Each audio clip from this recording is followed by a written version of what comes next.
Hi, I'm Antonio Centeno, the founder of Real Men Real Style, and today we're going to be talking about overcoats, how to choose the right size, how to choose the right length, and talking about how they should fit.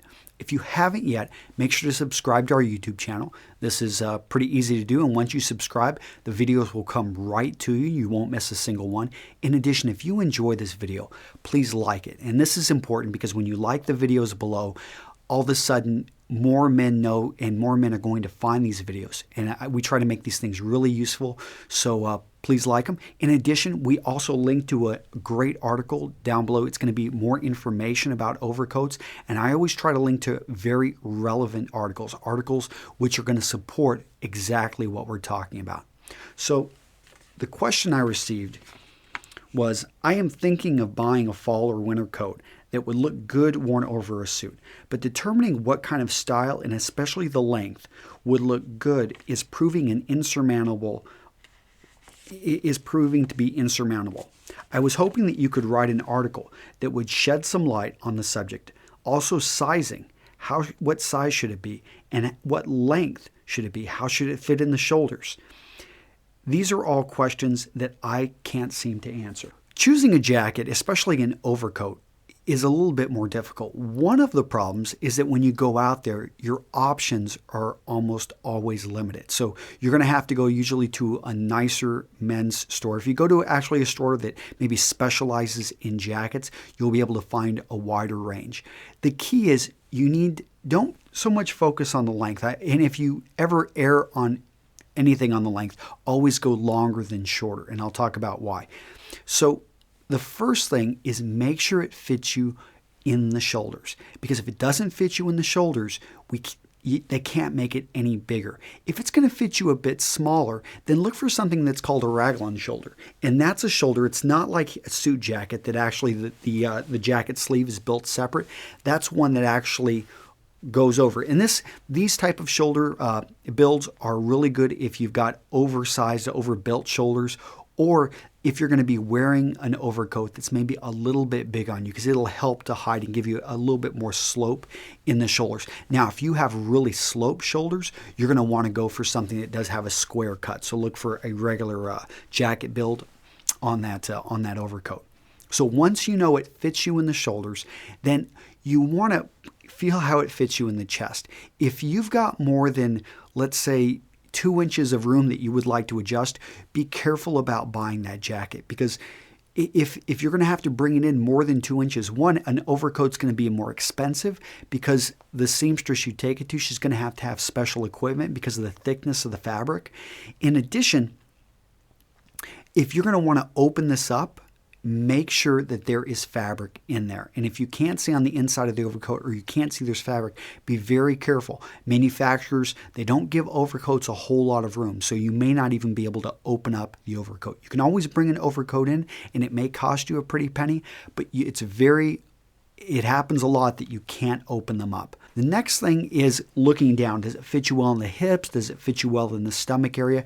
You have to have room to play with. It can be a little bit big. That's acceptable on an overcoat, and you can always bring it in. But if it's too tight, you're going to want to look over to the next overcoat. Now let's look at the length. Okay, typically overcoats are going to go either above the knee or below the knee. I personally like overcoats that go below the knee, and the reason being is I think that they just look better. They make a man look more proportional. In addition, they actually serve the purpose of protecting the body. However, if you spend most of your time in a vehicle, that was why the shorter coats were developed. They were driving jackets. The idea that you would be able to put this on and slip in and out of your vehicle and not have to worry about, trying to bring that train with you of extra fabric. So it really comes down to the length that a man should go for. It depends on his needs. If you're a commuter in New York City, you should go for a longer overcoat. If you are a commuter in Chicago, but you drive to and from work in your car, well, go for a shorter professional looking jacket. And both, there isn't a right or wrong answer here. Now, which one complements the way a man looks? I think that the shorter coats, especially those that are more than probably about 4 inches above the knee, you're going to find that those, they just look like they cut a man in half. and they can make him look square, especially if they're not well fitted or if the man is a bit bigger in the upper body area. But, when it comes down to it, you need to go with something that suits your needs.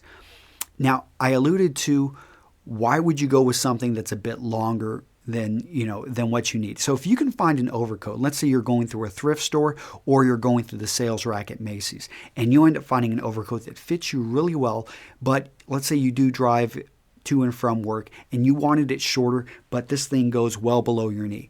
Well, the great part is you could actually get that shortened. A lot of men, they never even think to have this done, but take it to a skilled seamstress. She can just cut that fabric off. In addition, if it actually isn't as at the point where you want it, let's say it's almost too long. It's like maybe 2 or 3 inches above your shoes, which is too long.